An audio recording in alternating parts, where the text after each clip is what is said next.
Bonjour à tous, deuxième partie des commentaires au sujet des équivalents usuels. Euh, et la chose dont je voudrais vous parler, c'est de cette formulation euh, f de x moins f de a équivalent à f' de a fois x moins a. Euh, dans une précédente, dans la première partie de ces remarques, je vous ai dit c'est à rapprocher directement du développement limité tel qu'on l'avait écrit. C'est, f de x c'est f de a plus f' de a fois x moins a, plus quelque chose de négligeable devant x moins a. Donc nous, on avait écrit lors du chapitre sur la dérivabilité x moins a fois epsilon de x. Et maintenant, avec notre notation, on sait qu'on peut aussi dire que ce truc-là, c'est négligeable devant x moins a, ça revient au même. Et alors, la question qu'on peut se poser, c'est euh, quelle est la différence entre écrire f de x, c'est à peu près, hein, c'est ça que ça veut dire, f de a plus f' de a fois x moins a, ou alors dire f de x moins f de a, c'est à peu près équivalent à f' de a fois x moins a. Alors, si on écrit ça sous forme d'un signe égal ici, ça ne change absolument rien. On peut très bien écrire f de x moins f de a, c'est f' de a fois x moins a, plus quelque chose de négligeable. On peut faire un exemple numérique, hein. Je vous laisse reprendre les exemples qu'on avait écrits à l'époque. On va dire, je ne sais pas si f de x c'est bon, je sais pas, prenez n'importe quelle fonction, exponentielle x par exemple en 0, on va dire exponentielle de 0,1 moins exponentielle 0, c'est 1 fois 0,1, donc c'est à peu près 0,1 plus, et puis on pourrait même calculer ce qui manque, hein, on pourrait vraiment faire le calcul avec une calculatrice pour savoir ce qu'on rate, et vérifier que c'est effectivement négligeable par rapport au 0,1. Et bien sûr, c'est pareil, hein, de dire que je sais pas combien ça peut faire, 1,11, mais je pense au hasard, 1,11 moins 1 égale à 0,1 plus 0,01, c'est pareil que de dire 1,11 c'est égal à 1 plus 0,1 plus 0,01. C'est pareil. Quand on va parler d'équivalent, les choses sont un peu différentes. Donc je vais écrire ça avec une exponentielle. Donc là, on est en train de dire exponentielle x moins 1, c'est égal à, je vais écrire les deux dans le même ordre en fait, exponentielle x c'est égal à 1 plus une fois x plus petit e de x. Ou alors, exponentielle x moins 1 est égal à une fois x plus petit e de x. Donc là, on a écrit la même chose, on est bien d'accord. Par contre, si je veux écrire des équivalents, euh, donc là, ce que j'ai, c'est exponentielle x moins 1 qui est équivalent à une fois x. Pourquoi? Parce que la différence entre exponentielle x moins 1 et une fois x, c'est négligeable devant x. Donc ça, c'est la caractérisation de l'équivalent. Donc ça, c'est correct.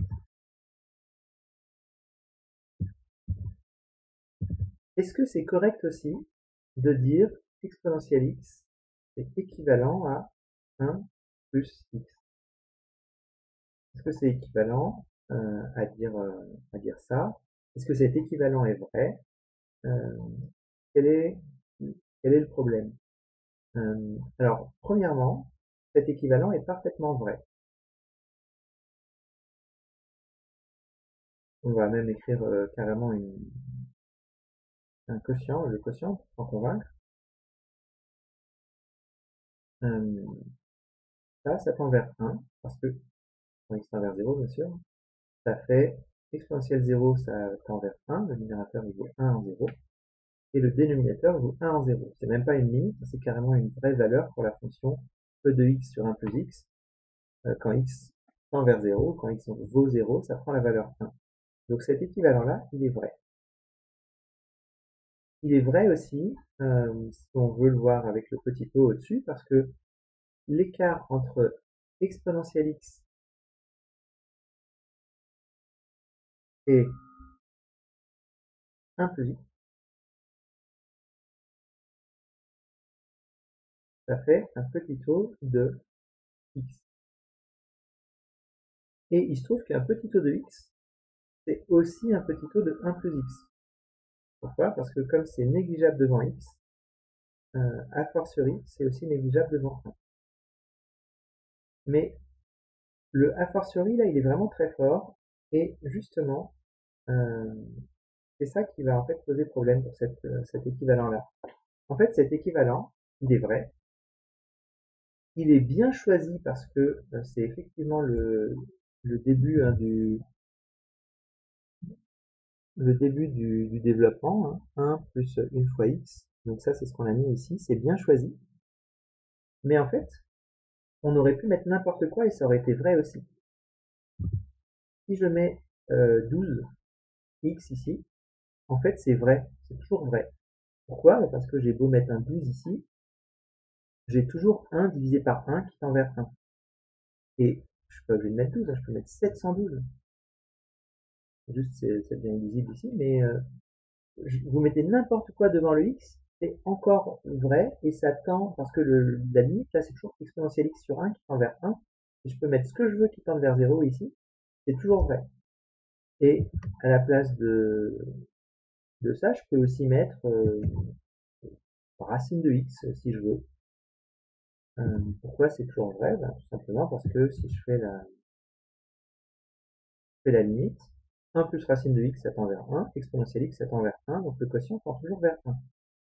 Donc ce qu'il faut retenir de ça, c'est qu'en fait, ce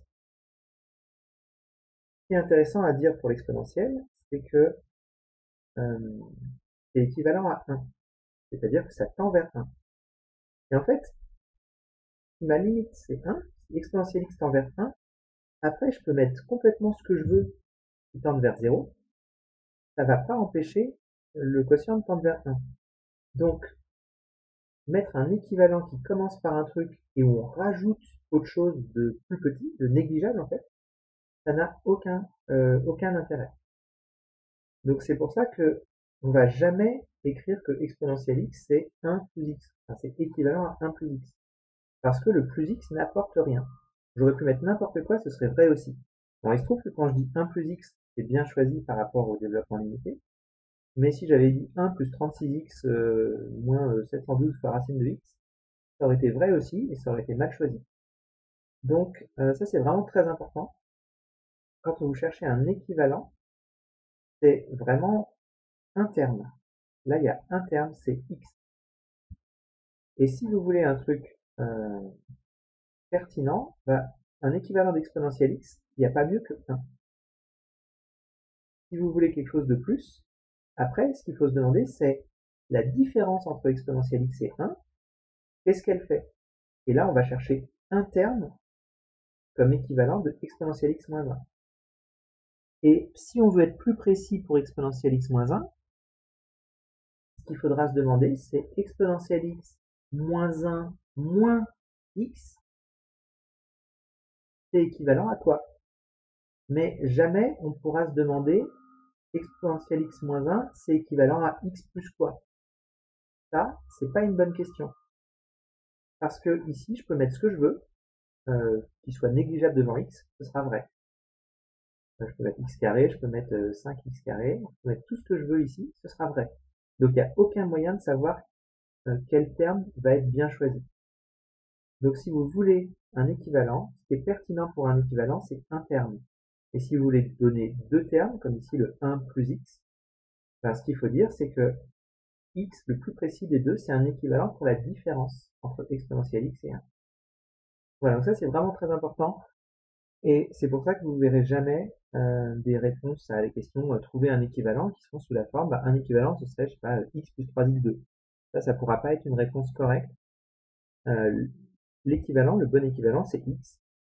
Et si vous voulez x plus 3x2, ce qu'il faudra dire, c'est mon truc moins x est équivalent à 3x2.